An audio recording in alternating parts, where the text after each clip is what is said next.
Bună! Mă numesc Luba, sunt originală din Republica Moldova și locuiesc în Canada din 2007.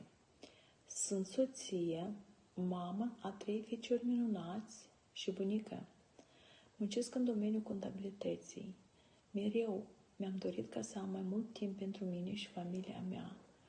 La sfârșitul acestui an am descoperit acest business online la care m-a impresionat faptul că poți să faci acest business din orice colț al lumii, trebuie doar să ai un laptop și acces la internet.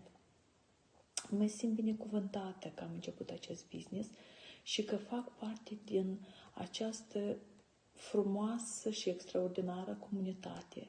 Mă bucur de ajutorul imens din partea mentorilor și din partea întregii comunități.